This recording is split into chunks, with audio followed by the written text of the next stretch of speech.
യേശുവിൽ ഏറ്റവും പ്രിയമുള്ള സഹോദരി സഹോദരന്മാരെ, യേശുവിൻ്റെ ഉദ്ധാനശേഷം പ്രിയപ്പെട്ട മറിയം മഗ്ദലേനയ്ക്കും മറ്റേ മറിയത്തിനൊക്കെ പ്രത്യക്ഷപ്പെടുന്ന ഒരു ഭാഗം നമ്മൾ ഈ ദിവസം ധ്യാനിച്ചു. ഒരു കാര്യം ഓർക്കണമേ, ഈ രണ്ട് സഹോദരിമാർ അത്രമാത്രം യേശുവിനെ സ്നേഹിച്ചു. എല്ലാ പ്രതിസന്ധികളെക്കുറിച്ച് ഒരു ചിന്തയില്ലാതെ അവർ പോകുന്നു. പിന്നീട് അവർ ചിന്തിക്കുന്നുണ്ട്, ചില ഉത്കണ്ഠകൾ അവർ മനസ്സിലേക്ക് കടന്നു വരുന്നുണ്ട്, ചില ഭയം കടന്നു വരുന്നുണ്ട്.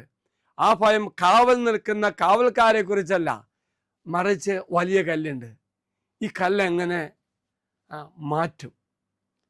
ഒരു പ്രതിസന്ധി പോലെ അവർ മുന്നിൽ യേശുവിനെ കാണുവാൻ വലിയ കല്ല് മുന്നിൽ നിൽക്കുന്നു. പ്രിയമുള്ളവർ, അങ്ങനെ ഉത്കണ്ഠയായിട്ട് അവിടെ ചെന്നപ്പോൾ അവർക്ക് യേശുവിനെ കാണണമെന്ന തീക്ഷണമായ ഒരു ആഗ്രഹത്തെ ദൈവം കണ്ടു. അവരവിടെ ചെന്നപ്പോഴേക്കും കല്ലുകൾ മാറ്റപ്പെട്ടു. മാലാഹ കല്ല് മാറ്റി യേശുവിനെ കാണാൻ അവർക്ക് വഴിയൊരുക്കി. പ്രിയമുള്ള സഹോദര സഹോദരി, ഇതുപോലെ യേശുവിനെ കാണുവാനും യേശുവിനെ സ്വന്തമാക്കുവാനും നാം ആഗ്രഹിക്കുമ്പോൾ നമ്മുടെ ആഗ്രഹം കാണും. നമുക്ക് പറ്റാത്ത ചില ബന്ധനങ്ങളാകാം, ചില പാപങ്ങളാകാം, ചില തടകദോഷങ്ങളാകാം. ഒരു കാര്യം മറക്കരുത് പ്രിയമുള്ള സഹോദര സഹോദരി, നീ ആഗ്രഹിച്ചാൽ മതി, ദൈവം നിനക്ക് വേണ്ടി വഴിയൊരുക്കും. മാലാഹമാർ അയച്ചുകൊണ്ടോ മറ്റു വഴിയിലൂടെ ഒരുക്കും.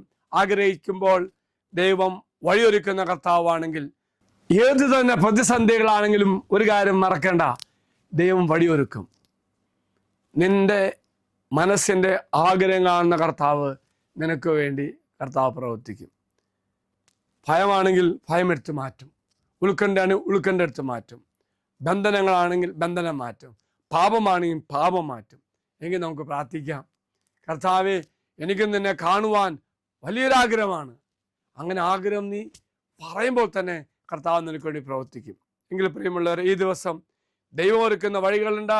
നമ്മുടെ ജീവിതത്തിൽ ഏതെല്ലാം തടസ്സമുണ്ടോ അത് മാറ്റുവാൻ വേണ്ടി നമുക്ക് ഈശോയോട് പ്രാർത്ഥിക്കാം. ഉദ്ധിതനായ കർത്താവിനെ കാണുവാൻ ആ സഹോദരന്മാർക്ക് സാധിച്ചുവെങ്കിൽ നമ്മുടെ ആഗ്രഹം ദൈവസന്നിധി സമർപ്പിച്ച് കഴിയുമ്പോൾ അവൻ വഴിയൊരുക്കി നമുക്ക് വേണ്ടി കാത്തു നിൽക്കും. ദൈവം എല്ലാവരും അനുഗ്രഹിക്കട്ടെ എന്ന് പ്രാർത്ഥിക്കുന്നു. നമ്മുടെ കർത്താവായ ശംശാകൃപയും പിതാവായ ദൈവത്തിൻ്റെ സ്നേഹവും പരിശുദ്ധാത്മാവിൻ്റെ സഹവാസവും നാം എല്ലാവരോടും കൂടെ ഉണ്ടായിരിക്കട്ടെ, ഇപ്പോഴും എപ്പോഴും എന്നേക്കും. ആമേൻ. ഒരു നല്ല ദിവസം എല്ലാവർക്കും ആശംസിക്കുന്നു. എല്ലാവരും കർത്താവ് അനുഗ്രഹിക്കട്ടെ. Praise the Lord.